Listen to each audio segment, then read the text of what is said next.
Hi guys, welcome to our channel Financeable. In today's video, I'm going to show you how to log into your Gemini account. So, without further ado, let's jump right into the video. Firstly, make sure that you have a stable internet connection. Once you do that, just go to your default browser and search Gemini Crypto Login. Once you make search, you'll find Gemini Crypto, and under it, you'll find signing in. Just click here. Now, you can see sign in on the top right corner of your screen, just click there. As you can see, you are already redirected to the login portal. You just simply have to enter your email address and your password. And you have to click this CAPTCHA button to prove that you are not a robot. In case you forgot your password, you can click here. If not, then just simply sign in. That's it for today guys. If you find this video helpful, then don't forget to give thumbs up.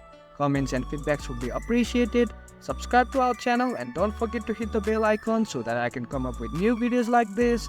Until then, have a great time.